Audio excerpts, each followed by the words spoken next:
Welcome back to a series so goated! Even Michael Jordan subscribed in today's video. Pag-uusapan natin na naman si Ivana Alawi, mga kaunggoy, because recently meron naman siyang ginawang good, no? Hindi naman to oopsie, but I think, in my opinion, I think this is good, no? I think this is a good thing to do. Pero yun nga, may mga ibang tao pa rin na nagsasabi na, oh, ginagawa lang niya yan kasi nagpapalamig siya sa mata ng mga tao. And pag-uusapan natin lahat ng to sa video na ito, mga kaunggoy. So without further ado, let's begin! Let's up those numbers! Alrighty, mga kaunggoy, it is I, Manong Jaire, and welcome back to a brand new video dito sa Legendary Series, mga kaunggoy. Alright, welcome back sa Legendary Series. So pag-uusapan na naman natin ngayon si Ivana Alawi, no? So recently, meron siyang ginawang maganda, no? I would argue maganda po ito. Kasi, no, sa mga hindi po nakakaalam, feeling ko alam nyo naman po yung sa, yung Grab rider na, unfortunately, na, Move It pala. Move It delivery rider na, unfortunately, rest in peace, pero, pinatay po siya ng isang robber, ng isa pong parang isa pong kriminal, mga kaunggoy. And ayun, may mga netizens na nagsabi na nag-donate daw siya ng 2 million pesos sa family and nag-pledge siya ng lifetime financial support para sa bata ng yung namatayan, no, yung anak ng namatayan, no. So and ang lambot ng puso nito is yung anak ng Move It rider na namatay is special needs. So the fact na si Ivana Alawi ay nag-pledge ng lifetime financial support for the family at para sa child na ito is a big thing, mga kaunggoy, and I think that's very good. I think this is good, alright?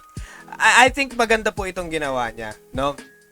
So yun nga, in-offer ni Ivana Alawi yun, and I think that's good, mga kaunggoy, no?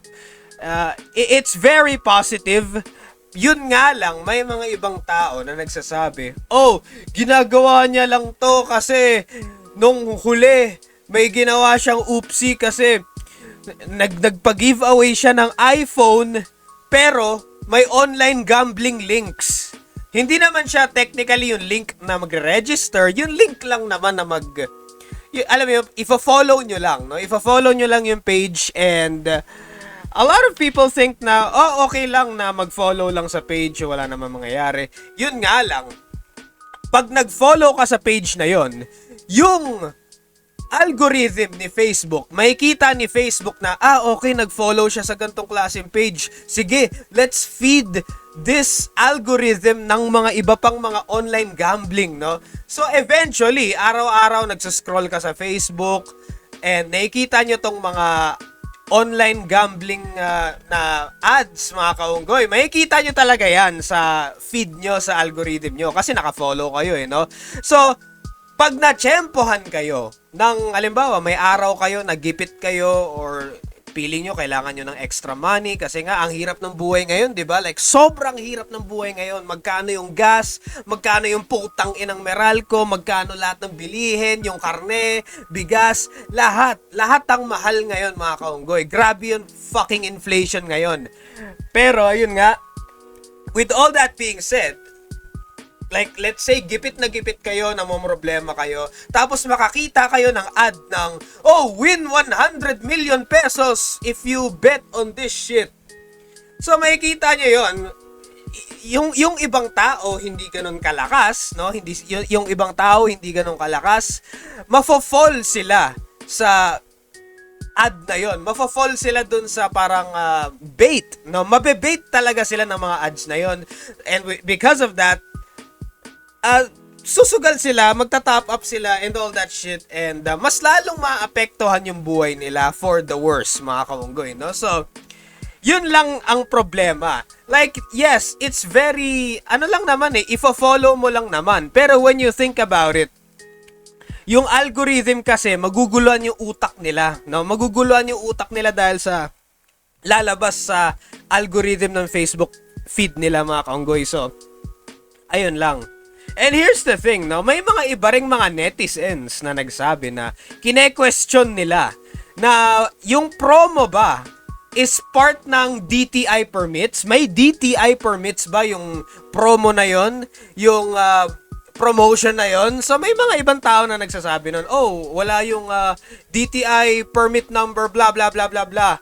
Yun nga lang, yung pinopromote ni Ivana Alawi is PAGCOR license, no? So, hindi ko alam kung ano magiging loophole niyan. Kasi nga, di ba? Like, it's PAGCOR licensed by the government. So, you be the judge, mga kaunggoy, no? Wala akong alam sa mga ganyan. I'm just here reporting the news, mga kaunggoy. So, yun nga. It's very...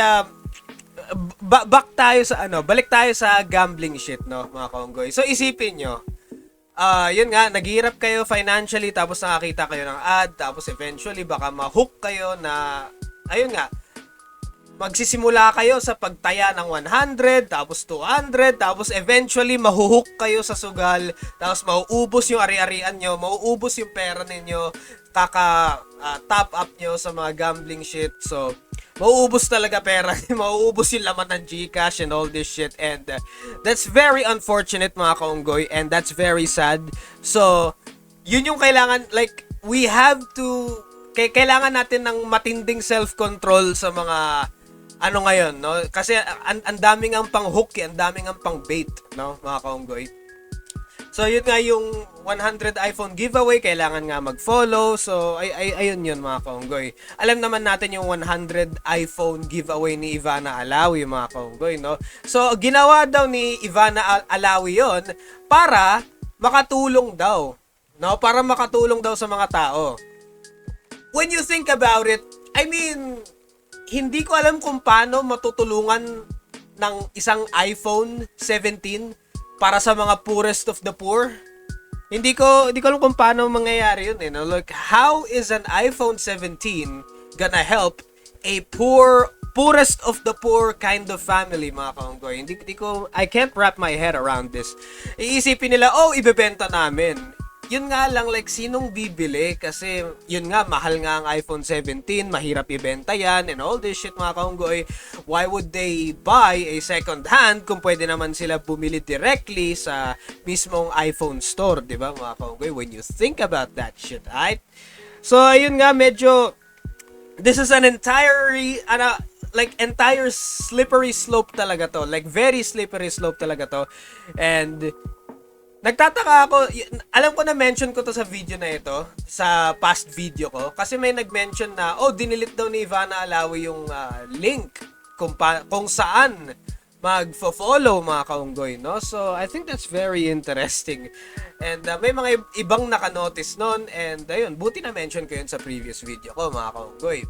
Ngayon, here's what I think, mga kaunggoy, no? So, ito yung mga iniisip ng ibang tao.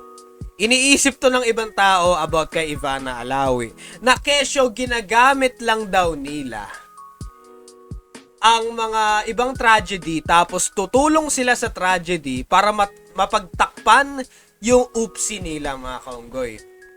I mean, yeah, no? Like, pantapal daw. Sabi ng mga ibang tao, ginagawa nila yung mga good deeds publicly kasi kailangan daw nila ng pantapal sa isang oopsie na nagawa nila, or para makalimutan ng mga tao yung oopsie na nagawa nila, mga kaunggoy. So, yun yung mga, like, cover up, no? Like, i-shift yung focus away from the backlash, mga kaunggoy, no? And the legal scrutiny, mga kaunggoy, no? So, parang yun daw yung ginagawa ni Ivana Alawi na kaya lang daw siya tumulong sa parang Move It Rider, na yung family ng Move It Rider, kaya lang daw siya tumulong doon kasi pantapal lang daw at alam mo yun, para makalimutan ng mga tao na, hindi siya nag-promote ng sugal. Mabait siya, hindi siya nag-promote ng sugal. Alam mo, parang gano'n, mga kaunggoy. Alam niyo naman yung mga Pilipino. Pero here's the thing.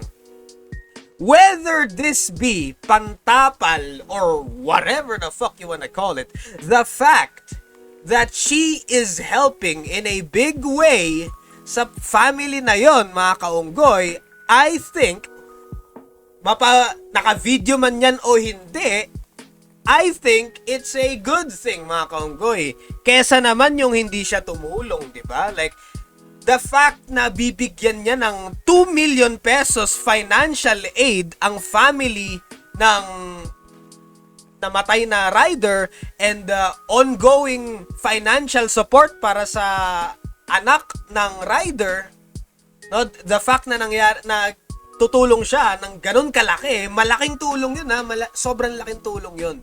The fact na ginagawa niya yun, lalo na, like, ini-imagine ko, if I were in the shoes of the family, papasalamatan ko talaga si Ivana Alawi ng mataas, mga kaunggoy, no? Pero, ang daming mga tao na nagsasabi na, ayun, na parang, oh, hindi yan, ganyan, blah, blah, blah. Pero, ayun nga, in my opinion, I still think na whether it be pantapal or good intention or bad intention, pang kalimot lang niya para hindi maalala ng ibang tao, mga kaunggoy, pero I still think na okay lang naman, mga kaunggoy, kasi the fact na tumulong siya, no? I really don't care if meron siyang ibang motives or what. The fact na tumulong siya, okay na yon. Pero, yun nga, let's keep this balanced, mga kaunggoy. Huwag pa rin nating kalimutan na yun nga, yung previous oopsies niya, or yung previous oopsie niya, mga kaunggoy. Huwag nating kalimutan. Pero, we can praise her good shit, pero let's not forget the bad shit that she done. Or the oopsie that she's done, mga kaunggoy, no? So, balance lang, no? Symmetry, mga kaunggoy. Perfectly balanced, as all things should be here in the legendary series, mga kaunggoy. So, what are your thoughts on all this? Ano sa tingin nyo? Like, ano thoughts nyo kay Ivana Alawi, mga kaunggoy? Put in the comments below and let me know. And that's the bottom line because Manong Jana said so. I gotta head out.